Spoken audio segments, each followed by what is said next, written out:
បាទសូមជម្រាបសួរនិងសួស្តីបងប្អូនដែលនិយមចូលចិត្តលេងបាក់សីកីឡានិងការចិញ្ចឹមសត្វទាំងអស់គ្នាបាទហើយវីដេអូនេះក៏មិនខុសពីវីដេអូមុនដែរគឺខ្ញុំថតមកចែកជូនបងប្អូនមើលលេងកម្សាន្តនៅពេលទំនេរហើយគ្រាន់នឹងបាត់ការអបសុកខ្លះបាទហើយចំពោះមុនដែលខ្ញុំកំពុងតែថតចែកជូនបងប្អូនមើលនេះគឺគីឡូវា28ឥឡូវយើងបានចូលវិថ្មវាម្សិលហើយឥឡូវយើងក្រុងវាថ្ងៃពេលព្រឹកព្រលឹមឥឡូវថ្ងៃមិនទាន់រះទេហើយក៏ឆ្លៀតពេលថតចែកជូនបងប្អូនមើលលេងចំណែកអាធំនេះគឺគីឡូវា31មន់ចាស់ទេវាដូររោមអាសាហើយប្រវត្តិវាឈ្នះបានអាសាអញ្ចឹងនេះវាដូររោមពេញបាន98%ហើយខ្ញុំក៏បានចូលរមិថ្មវាម្សាដែរហើយទុកវា50ថ្ងៃព្រឹកឡើងដើម្បីត្រៀមជុលនៅ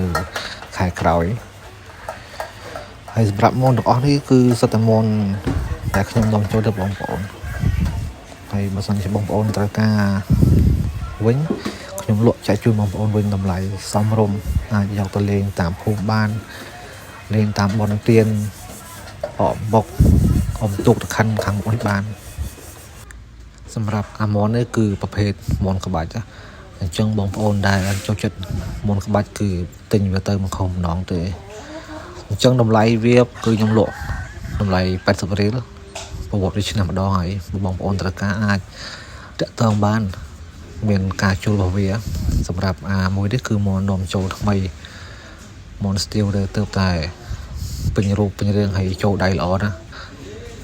ប្រភេទໄວមនក្បាច់ដូចគ្នាទៅតែចូលល្មិតថ្មបានពីសារទាំងលើកហ្នឹងទេតម្លៃវិញខ្ញុំលក់ចែកជូនបងប្អូនវិញគឺ60មិនទាន់ជុលឡាំបាន2 3ដងហើយមានវីដេអូឡាំដល់បងប្អូនមើលដូចគ្នាតម្លៃខ្ញុំលក់នេះគឺតម្លៃខ្ញុំនាំចូលគឺចំណេញបានតែ40000រៀលទេ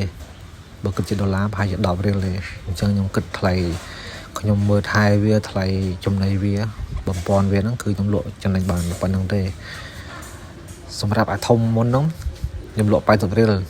ដោយសារវាដូររោមអាសាហើយរោមមកដុះមកមិនសូវស្អាតផែនមិនសូវស្អាតហើយក៏លក់ជូន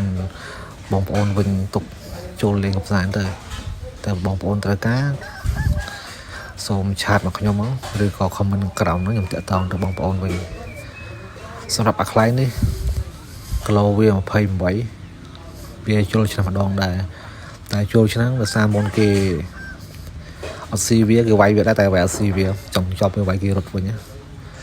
ហើយវីដេអូមានតែប៉ុណ្្នឹងដល់បងប្អូនហើយសូមបងប្អូនមេត្តាជួយចុចពាក្យជាវនិង Subscribe អ្នកមួយផងដើម្បីទទួលបានវីដេអូថ្មីៗបន្តទៀតជាចុងក្រោយសូមអរគុណបងប្អូនទាំងអស់គ្នា